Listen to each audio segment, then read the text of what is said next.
Good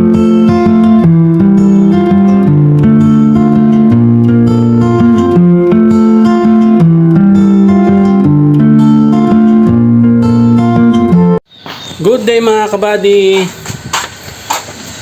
Ika 104 days ang ating mga tilapia. 10:01 na po ng umaga pero sobrang maulap. Ayan, parang uulan pero kaninang umaga pa ganito. So mag-start na tayo magpakain mga kabady. Unang kain nila ngayong araw. Tara, simulan na natin. Ayan, start na natin mga kabady.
Yan, tignan niyo mga kabady, sobrang dilim.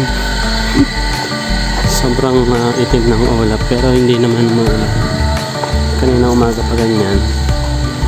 Then ito mga tilapia natin yan. Naubos na nila yung 4 na kilo. So bibigyan pa ulit natin sila ng 1 kilo. At pagka naubos pa nila yun, nagtag tayo ng konti mga kabady. Adjust lang ng konti. Samahan nyo ulit ako, mag-agos tayo.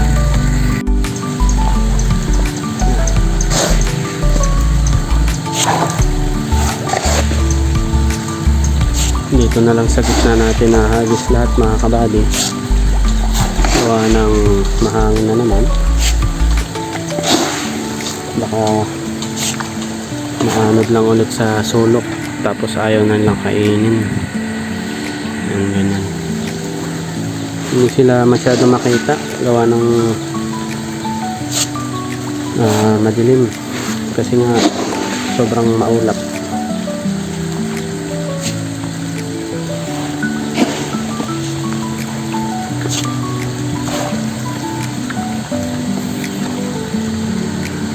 Sana nakikita nyo kahit pa paano.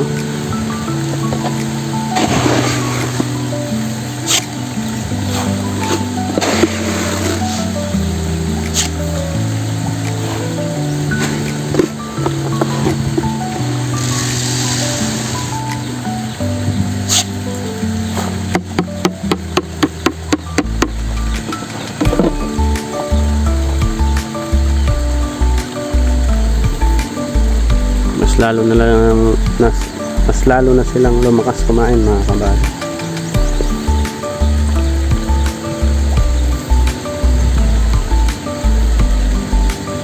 Then papaubos na lang natin yung isang bag na lang ng grower tapos finisher na hanggang sa harvest time.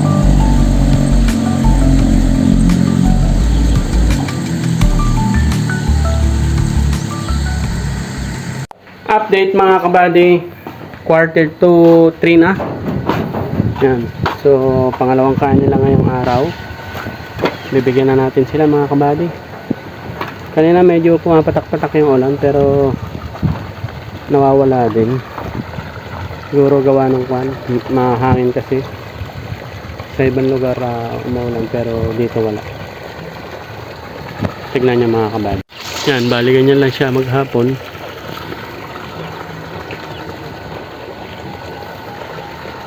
Kaya sasamantalahin ko na ulit habang nawala yung ulan niya. Samahan niyo ako. Start na mga kabady.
Yan, halos katatapos lang natin na magbigay ng 4 na kilo mga kabady, pero halos wala na.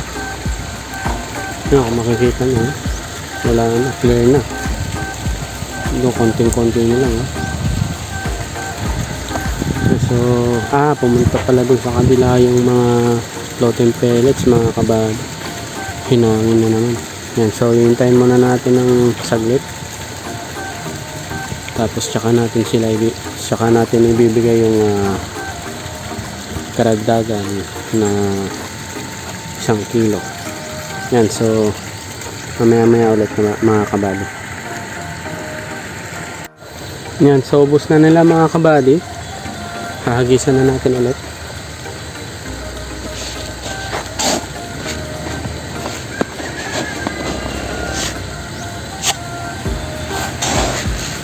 Dito na lang ulit sa gitna kasi nahangin. Yan, malapit na lang sila dyan.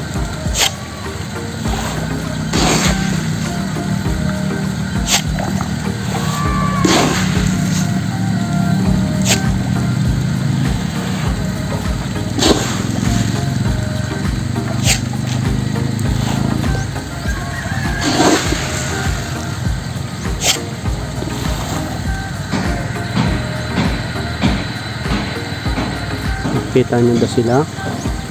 Medyo malabo na kasi gawa nung sobrang ulat, madilim.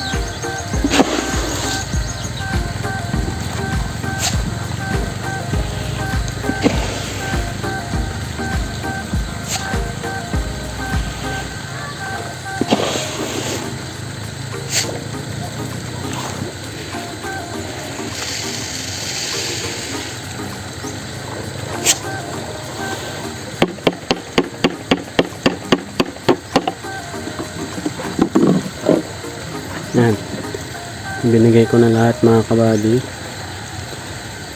At alam ko naman na kaya nilang ubusin yan kasi same lang naman ng binibigay natin. Tsaka kung tutusin parang kulang na sa kanila yon, kaya nag-a-adjust na tayo na magbigay ng feeds, lalo na konti na lang yung yung isang bag na natira. So bukas kung makakapunta ng bayan kung sakali, ay bibili na ng finisher. Yan, tapos i-mix ko na yan mga kabady, dahil i-finisher ko na sila hanggang sa sila ay ma-harvest. Yan, so yan muna yung ating may babahagi ngayong araw. Bukas ulit mga kabady. Bye bye.